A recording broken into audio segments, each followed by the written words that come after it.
File 37. Chapter 37. That was all fixed. So then we went away and went to the rubbish pile in the backyard, where they keep the old boots and rags and pieces of bottles and wore-out tin things and all such truck, and scratched around and found an old tin washpan, and stopped up the holes as well as we could to bake the pie in, and took it down cellar and stole it full of flour and started for breakfast, and found a couple of shingle nails that Tom said would be handy for a prisoner to scrabble his name and sorrows on the dungeon walls with, and dropped one of them in Aunt Sally's apron pocket, which was hanging on a chair, and t'other we stuck in the band of Uncle Silas's hat, which was on the bureau, because we heard the children say their pa and ma was going to the runaway nigger's house this morning, and then went to breakfast, and Tom dropped the pewter spoon in Uncle Silas's coat pocket, and Aunt Sally wasn't come yet, so we had to wait a little while. And when she come, she was hot and red and cross, and couldn't hardly wait for the blessing, and then she went to sluicing out coffee with one hand and cracking the handiest child's head with her thimble with the other, and says, "I've hunted high and I've hunted low, and it does beat all what has become of your other shirt." My heart fell down amongst my lungs and livers and things, and a hard piece of corn crust started down my throat after it and got met on the road with a cough, and was shot across the table and took one of the children in the eye and curled him up like a fishing worm, and let out a cry of him the size of a war whoop. And Tom, he turned kinder blue around the gills, and it all amounted to a considerable state of things for about a quarter of a minute, or as much as that, and I would have sold out for half price if there was a bidder. But after that we was all right again. It was a sudden surprise of it that knocked us so kind of cold. Uncle Silas, he says, "It's most uncommon curious. I can't understand it. I know perfectly well I took it off because—" "Because you hain't got but one on. Just listen at the man. I know you took it off, and know it by a better way than your wool-gathering memory, too, because it was on the clothesline yesterday. I see it there myself. But it's gone. That's the long and the short of it, and you'll just have to change to a red flannel one till I can get time to make a new one. And it'll be the third I've made in 2 years. It just keeps a body on the jump to keep you in shirts, and whatever you do manage to do with them all is more'n I can make out. A body'd think you would learn to take some sort of care of 'em at your time of life." "I know it, Sally, and I do try all I can. But it oughtn't to be altogether my fault, because you know I don't see them nor have nothing to do with them except when they're on me, and I don't believe I've ever lost one of them off of me." "Well, it ain't your fault if you haven't, Silas. You'd have done if you could, I reckon. And the shirt ain't all that's gone, nuther. There's a spoon gone, and that ain't all. There was 10, and now there's only 9. The calf got the shirt, I reckon, but the calf never took the spoon, that's certain." "Why, what else is gone, Sally?" "There's 6 candles gone, that's what. The rats could have got the candles, and I reckon they did. I wonder they don't walk off with the whole place, the way you're always going to stop their holes and don't do it. And if they want fools, they'd sleep in your hair, Silas. You'd never find it out, but you can't lay the spoon on the rats, and that I know." "Well, Sally, I'm in a fault, and I acknowledge it. I've been remiss, but I won't let tomorrow go by without stopping up them holes." "Oh, I wouldn't hurry. Next year'll do. Matilda Angelina Arimatina Phelps!" Whack comes the thimble, and the child snatches her claws out of the sugar bowl without fooling around any. Just then the nigger woman steps onto the passage and says, "Missus, there's a sheet gone." "A sheet gone? Well, for the land's sake!" "I'll stop up them holes today," says Uncle Silas, looking sorrowful. "Oh, do shut up. S'pose the rats took the sheet. Where's it gone, Liza?" "Fly to goodness, I ain't no notion, Miss Sally. She was on the clothesline yesterday, but she done gone. She ain't there no more now." "I reckon the world is coming to an end. I never see the beat of it in all my born days. A shirt and a sheet and the spoon and 6 can—" "Missus, comes a young yaller wench. "There's a brass candlestick missing." "Clear out from here, you hussy, or I'll take a skillet to you." Well, she was just a-boiling. I begun to lay for a chance. I reckoned I would sneak out and go for the woods till the weather moderated. She kept a-ragin' right along, running her insurrection all by herself, and everybody else mighty meek and quiet. And at last Uncle Silas, looking kind of foolish, fishes up that spoon out of his pocket. She stopped, with her mouth open and her hands up, and as for me, I wished I was in Jerusalem or somewheres.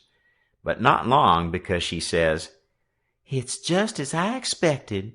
So you had it in your pocket all the time, and like as not you've got the other things there too. How'd it get there?" "I really don't know, Sally," he says, kind of apologizing, "or you know I would tell. I was a-studyin' over my text in Acts 17 before breakfast, and I reckon I put it in there, not noticing, meaning to put my Testament in.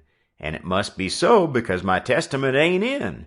But I'll go and see, and if the Testament is where I had it, I'll know I didn't put it in. And that will show that I laid the Testament down and took up the spoon and—" "Oh, for the land's sake, give a body a rest. Go long now, the whole kit and byin' of ye, and don't come nigh me again till I've got back my peace of mind." I'd a heard her if she'd a said it to herself, let alone speaking it out, and I'd a got up and obeyed her if I'd a been dead. As we was passing through the settin' room, the old man he took up his hat, and the shingle nail fell out on the floor, and he just merely picked it up and laid it on the mantel shelf and never said nothing and went out. Tom see him do it and remembered about the spoon and says, "Well, it ain't no use to send things by him no more. He ain't reliable." Then he says, "But he done us a good turn with the spoon anyway, without knowing it, and so we'll go and do him one without him knowing it. Stop up his rat holes." There was a noble good lot of 'em down cellar, and it took us a whole hour, but we done the job tight and good and ship shape. Then we heard steps on the stairs and blowed out our light and hid, and here comes the old man with a candle in one hand and a bunch of stuff in t'other, and looking as absent-minded as year before last. He went a-moonin' around, first to one rat hole and then another, till he'd been to all of 'em. Then he stood for about 5 minutes picking tallow drip off of his candle and thinking. Then he turns off slow and dreamy towards the stairs, saying, "Well, for the life of me, I can't remember when I done it. I could 'a showed her now that I warn't to blame on account of the rats. But never mind, let it go. I reckon it wouldn't do no good." And so he went on a-mumbling upstairs, and then we left. He was a mighty nice old man, and always is. Tom was a good deal bothered about what to do for a spoon, but he said we got to have it, so he took a think. When he had ciphered it out, he told me how we was to do it. Then we went and waited around the spoon basket till we see Aunt Sally comin', and then Tom went to counting the spoons and laying them out to one side, and I slid one of them up my sleeve, and Tom says, "Why, Aunt Sally, there ain't but 9 spoons yet." She says, "Go along to your play and don't bother me. I know better. I counted 'em myself." "Well, I've counted 'em twice, Auntie, and I can't make but 9. She looked out of all patience, but of course she come to count. Anybody would. "I declare to gracious there ain't but 9, she says. "Why, what in the world?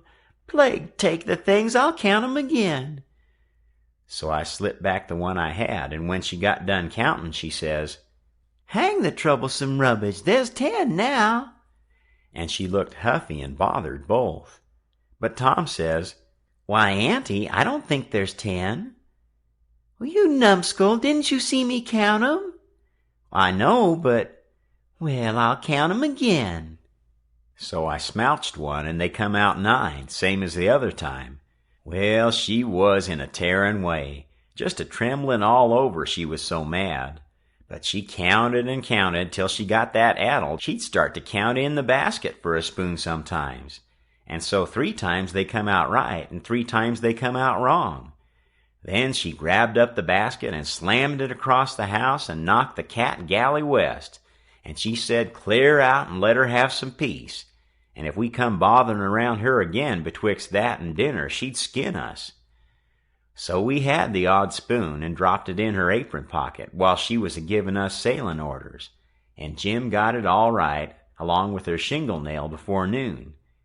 We was very well satisfied with this business, and Tom allowed it was worth twice the trouble it took, because he said now she couldn't ever count them spoons twice alike again to save her life, and wouldn't believe she counted 'em right if she did, and said that after she'd about counted her head off for the next 3 days, he judged she'd give it up and offer to kill anybody that wanted to ever count them any more. So we put the sheet back on the line that night and stole one out of her closet and kept on putting it back and stealing it again for a couple of days, till she didn't know how many sheets she had any more, and she didn't care, and warn't a-going to bullyrag the rest of her soul out about it, and wouldn't count them again not to save her life. She'd druther die first. So we was all right now as to the shirt and the sheet and the spoon and the candles, by the help of the calf and the rats and the mixed-up counting, and as to the candlestick, it warn't no consequence. It would blow over by and by. But that pie was a job. We had no end of trouble with that pie. We fixed it up away down in the woods and cooked it there, and we got it done at last, and very satisfactory, too. But not all in one day, and we had to use up 3 washpans full of flour before we got through, and we got burnt pretty much all over in places, and eyes put out with the smoke, because you see we didn't want nothing but a crust, and we couldn't prop it up right, and she would always cave in. But of course we thought of the right way at last, which was to cook the latter too in the pie. So then we laid in with Jim the second night and tore up the sheet all in little strings and twisted them together, and long before daylight we had a lovely rope that you could have hung a person with. We let on it took 9 months to make it. And in the forenoon we took it down to the woods, but it wouldn't go into the pie. Being made of a whole sheet that way, there was rope enough for 40 pies if we'd 'a' wanted 'em, and plenty left over for soup or sausage or anything you choose. We could have had a whole dinner. But we didn't need it. All we needed was just enough for the pie, and so we throwed the rest away. We didn't cook none of the pies in the washpan, afraid the solder would melt, but Uncle Silas he had a noble brass warming pan which he thought considerable of, because it belonged to one of his ancestors, with a long wooden handle that come over from England with William the Conqueror and the Mayflower or one of them early ships, and was hid away up garret with a lot of other old pots and things that was valuable, not on account of being any account, because they warn't, but on account of them being relics, you know, and we snaked her out private and took her down there. But she failed on the first pies, because we didn't know how, but she come up smiling on the last one. We took and lined her with dough and set her in the coals and loaded her up with rag rope and put on a dough roof and shut down the lid and put hot embers on top and stood off 5 foot with long handle, cool and comfortable, and in 15 minutes she turned out a pie that was a satisfaction to look at. But the person that ate it would want to fetch a couple of kegs of toothpicks along, for if that rope ladder wouldn't cramp him down to business, I don't know nothing what I'm talking about, and lay him in enough stomachache to last him till next time too. Nat didn't look when we put the witch pie in Jim's pan, and we put the 3 tin plates in the bottom of the pan under the victuals, and so Jim got everything all right. And as soon as he was by himself, he busted into the pie and hid the rope ladder inside of his straw tick, and scratched some marks on a tin plate and throwed it out of the